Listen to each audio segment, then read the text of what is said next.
آقائے کریم صلی اللہ علیہ وسلم نے فرمایا شعبان پاک کرنے والا مہینہ ہے۔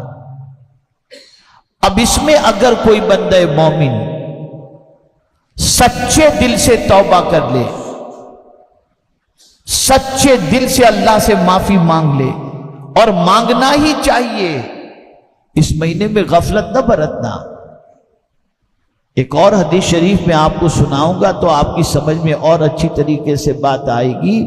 اس مہینے میں غفلت مت برتنا، اس مہینے کو غفلت میں مت گزارنا۔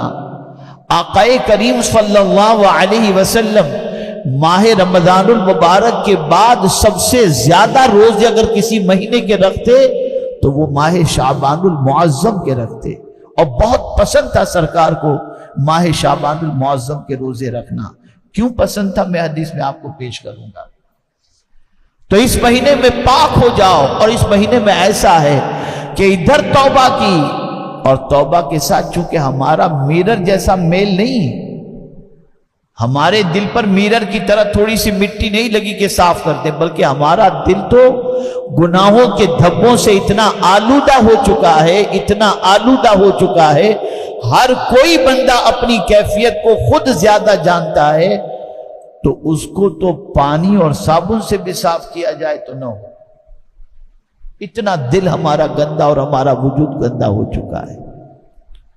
لیکن پھر بھی اس کریم کا کرم ہے کہ جیسے ہی کوئی بندہ توبہ کر کے اپنی آنکھوں سے آنسو بہا لیتا ہے، اور گناہ کو یاد کر کے جیسے ہی وہ رو پڑا اور اپنے رب سے اس نے معافی مانگتے مانگتے آنسو بہا دیے اور آنسوؤں کے قطرات گرنے شروع ہوئے، اللہ اس کے گناہوں کو مٹا دیتا۔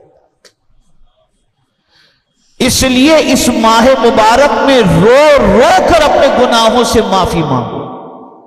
میں صرف رسمی طور کی بات نہیں کرتا، اس کو ذہن میں رکھیے گا کہ یوں ہاتھ اٹھایا اللہ معاف فرما دے، اللہ معاف فرما دے، اللہ معاف فرما دے، ایسا نہیں۔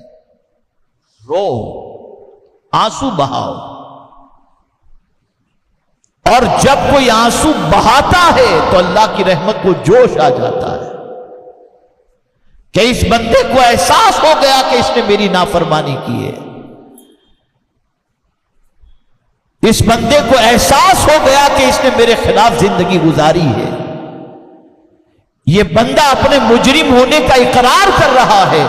خدا کی قسم اب تو مسلمانوں کا میں نے حال دیکھا ہے، میں تو کبھی کبھی گھبرا جاتا ہوں کہ یا اللہ اتنا دل مسلمانوں کا سخت ہو گیا کہ آنسو نکلتے ہی نہیں، اور اس کو لوگ بہادری سمجھتے ہیں اور کہتے ہیں یار اپنا دل تو بہت سخت ہے بھائی، اپنوں کو تو دیکھ کر کسی کو کچھ نہیں ہوتا۔ معاذ اللہ، کیا تم سخت دل کو لے کر بیٹھے ہو۔ آقائے کریم صلی اللہ علیہ وسلم فرماتے کسی کا بدبخت ہونا اس کی پہلی علامت یہ ہے کہ اس کی آنکھ بہنے سے رک جائے۔ جس کی آنکھوں سے آنسو نہ نکلیں وہ خود کو ہوشیار نہ سمجھے۔ حضور فرماتے ہیں کہ اس کے شقی ہونے میں اور بدبخت ہونے کے اندر کوئی شک کی گنجائش نہیں ہے۔ اور میں پورے چیلنج کے ساتھ کہتا ہوں، سارے انبیاء روتے رہے، سارے اولیاء روتے رہے، ان کی عبادتوں کے باوجود بھی ان کی آنکھیں تھمنے کو نام نہیں لیتی تھی، وہ آنسو بہاتے ہی رہتے تھے۔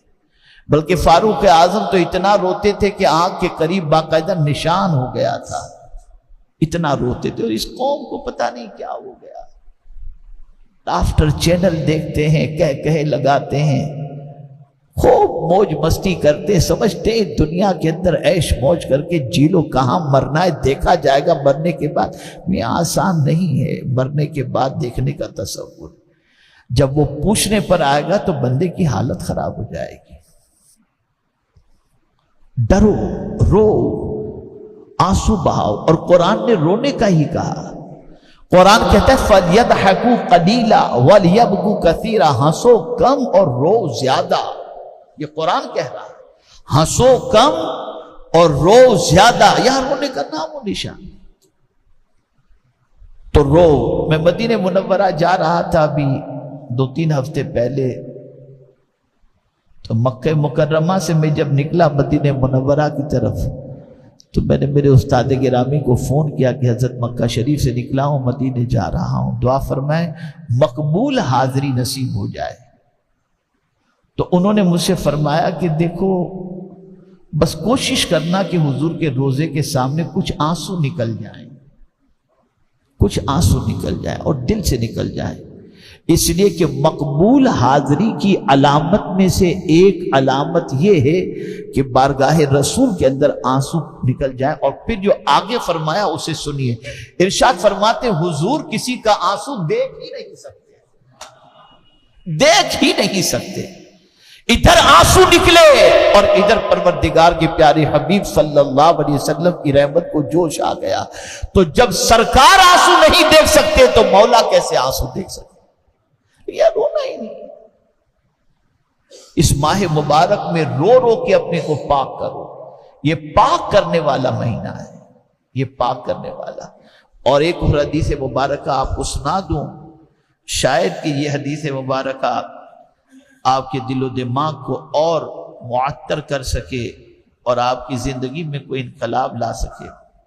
یہ نسائی شریف کی حدیث ہے، حضرت اسامہ ابن زید رضی اللہ تعالی عنہما سے مروی ہے، کہا کہ میں نے عرض کیا یا رسول اللہ صلی اللہ علیہ وسلم، حضور کو شعبان میں سب مہینوں سے زیادہ روزے رکھتے دیکھتا ہوں۔ حضرت اسامہ ابن زید نے حضور سے عرض کیا کہ سرکار میں آپ کو دیکھتا ہوں کہ شعبان میں بہت زیادہ آپ روزے رکھتے ہیں۔ کس سے پوچھا؟ جواب دیجیے، آپ بولیے، زور سے بولیے، حضور صلی اللہ علیہ وسلم سے۔ یہ اس لیے کہ یہ بھی یاد کرانے کا اور سکھانے کا ایک طریقہ ہے کہ پوچھو، آدمی جواب دے گا تو بات یاد رہے گی۔ کس سے حضرت اسامہ ابن زید نے پوچھا؟ حضور صلی اللہ علیہ وسلم سے۔ اور کیا پوچھا کہ سرکار میں آپ کو شعبان میں سب مہینوں سے زیادہ روزے رکھتے دیکھتا ہوں۔ تو اب آقا نے کیا فرمایا، غور سے سنو۔ ارشاد فرماتے ہیں یہ ایک ایسا مہینہ ہے کہ لوگ اس سے غافل ہیں۔ یہ حضور فرماتے ہیں یہ ایسا مہینہ ہے کہ لوگ اس سے غافل ہیں، جو رجب اور رمضان کے درمیان ہے، یعنی شعبان المعظم۔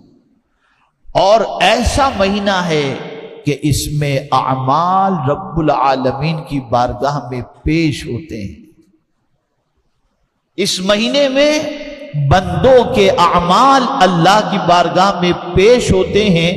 اب سرکار فرماتے ہیں جو سید المعصومین ہیں، ارشاد فرماتے ہیں کہ مجھے پسند ہے کہ میرا عمل اس حال میں پیش ہو کہ میں روزے سے رہوں۔ یعنی اب آپ اندازہ لگائیے، آقائے کریم صلی اللہ علیہ وسلم فرماتے ہیں کہ یہ اللہ کی بارگاہ میں اعمال کے پیش ہونے کا مہینہ ہے، تو سرکار فرماتے ہیں میں چاہتا ہوں کہ میرے اعمال جب پیش کیے جائیں تو میں روزے کی حالت میں رہوں۔ پتہ چلا یہ مہینہ کتنا عظیم مہینہ ہے۔ اب یہاں پر ہمارا حال یہ ہے کہ ہم جو ہے اس ماہ مبارک کو وہی کھیل کود، کھانے پینے، لغو و لعب، غفلت کے اندر گزار دیتے ہیں۔ کوئی احساس نہیں، نہ اعمال کے پہنچنے کا احساس، نہ دفتر کے کھلنے کا احساس۔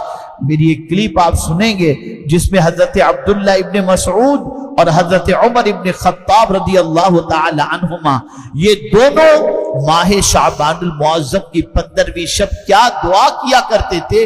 یہ دونوں کون ہیں؟ اللہ اکبر۔